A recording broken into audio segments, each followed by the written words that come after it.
Hello, Ryan here, aka Mac, and welcome. We have the latest monthly report for Squadron 42, so let us break it down. As always, a huge thank you to all of my patrons and channel members.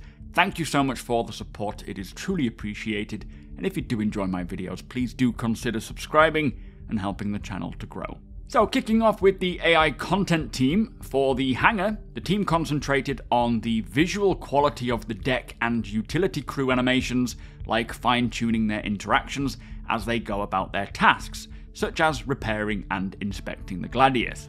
They also incorporated responsive behaviors for NPCs on the hangar sidelines, with these characters now dynamically reacting to the player's actions in the cockpit. And in the medbay, focus was ensuring that the animations transitioned smoothly and seamlessly. Also, a new sat-up sleeping patient was added to the medbay, while the doctors periodically scan the patient to check their vital signs, which they say is part of the medical behavior system. Now, it sounds to me like this is going to be part of the medical profession in the persistent universe as well, as I know it was said that the paramed gun will be able to one day display the name of the character and their cause of death. So it does sound like part of the expanding on the medical career will involve seeing the vitals and the ailments of a character. And if I remember back to the Starliner and passenger transport design document, which I will link below if I've forgotten, do drop a comment, but it mentions how players will need to diagnose illnesses and ensure that the right treatment is being given, and as we have seen during CitizenCon, disease and illness can occur through lack of washing.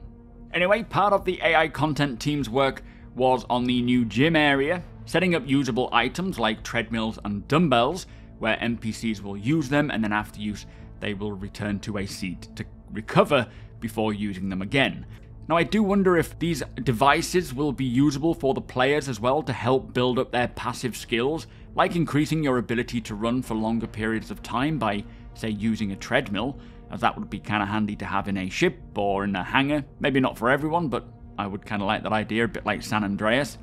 For the AI features team, they focused on gameplay functionality for a key combat encounter, and now the enemy can learn when the player exploits an attack pattern. Plus, damage rates were increased, and weapon cooldowns was decreased to ramp up the challenge over the course of the fight. The collision avoidance system was also implemented to allow the enemy to navigate around obstacles that the players can use in the fight. The team then made balance changes to the flight tactic TPS queries so that the different tactics, being pusher, strafer and defender, feel more distinctive. They also continued to review cover usage, which generated numerous fixes on how NPCs find and move from cover to cover, maybe stepping out to fire and then exiting, particularly when defending areas. And finally, the team are currently developing an all-encompassing test level, which will be used for combat, that will allow them to test all of their features together.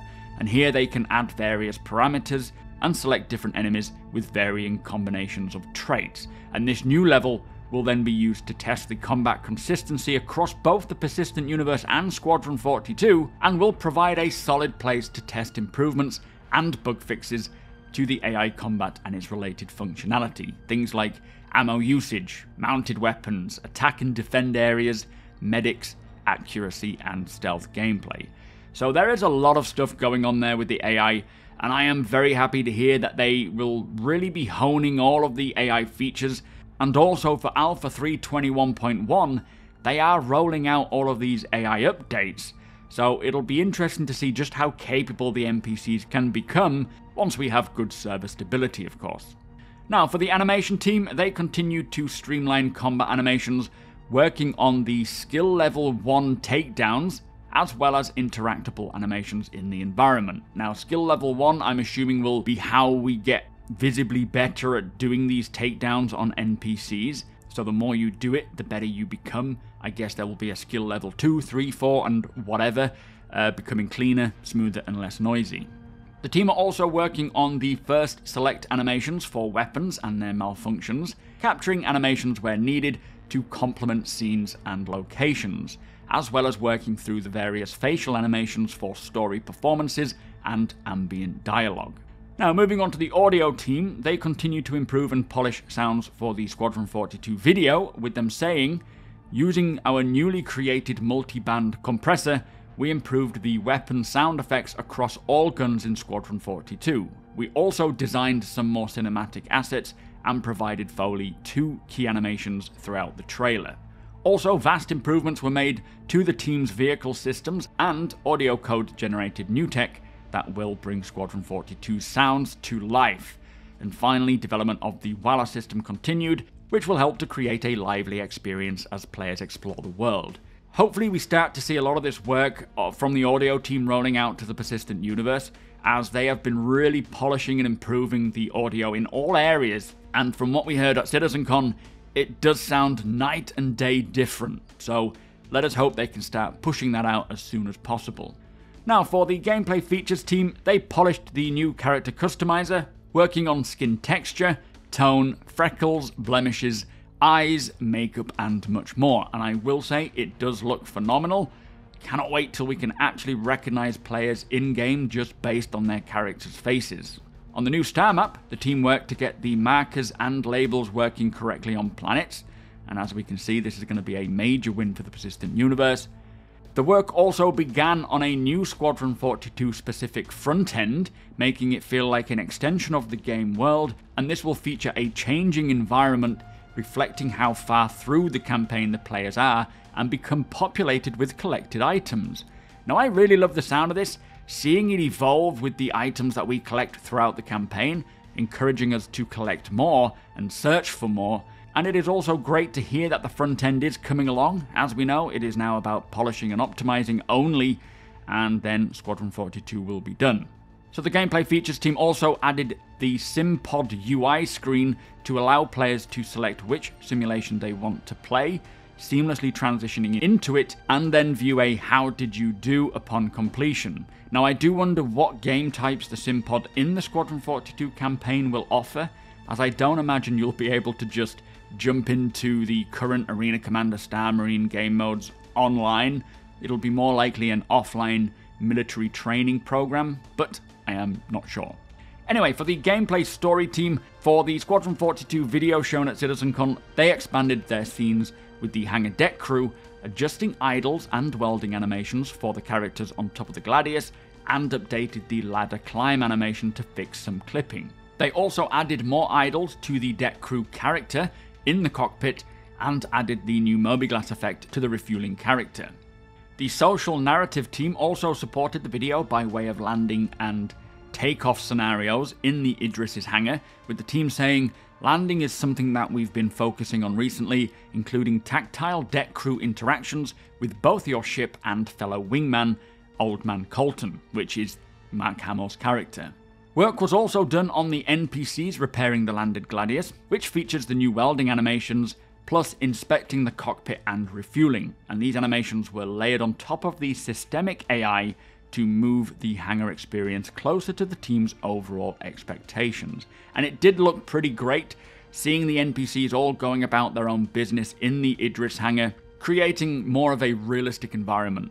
Now, the team also continued to focus on the Idris interstitials and Fortune's cross-location. For example, they revised a number of the medical room scenes where previously medical staff involved in the scene wouldn't reference the fact that the player could be injured, so they provided new content that addressed this issue, involving the medical crew now pausing at multiple points to tell the player to head to the healing station if injured.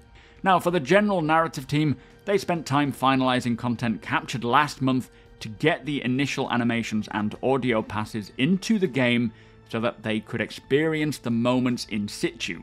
And then they will continue to sync with the design teams to review the levels as this content is implemented.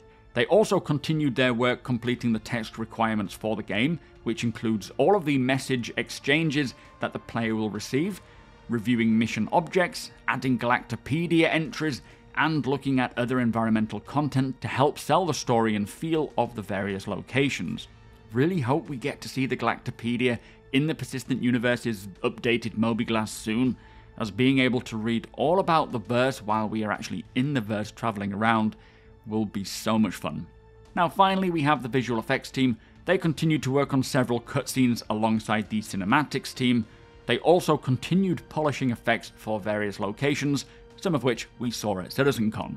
And finally, several improvements were made to existing weapon and gadget effects, while dynamic fire effects were polished for Squadron 42 and a future Persistent Universe patch release. So there you have it. That was probably the shortest Squadron 42 monthly report to date, which is actually a very exciting premise, as it is just now polishing and optimizing, so ensuring that Squadron 42 feels and plays as CIG want it to. And as we have already heard, it also means that many of the teams who were exclusively working on Squadron are now moving on to the Persistent Universe, so we should start to be seeing an impact of those resources coming over to the PU as the months go by. I really hope it's not too long before we hear of a release date for Squadron, as I am so excited to get stuck into this single player campaign. But with that said, that is the monthly report for Squadron 42. If you do appreciate my videos, please do consider subscribing. Also, come and hang out over at twitch.tv/supermacbrother. You are all more than welcome over there. The link is in the description below. Hit the thumbs up if you don't mind. It does the channel a big favour. And tick that notification bell if you would like to be notified when my videos go live. Again, a huge thank you to my patrons and channel members for all of your support. Thank you for watching, and I'll see you in the next one.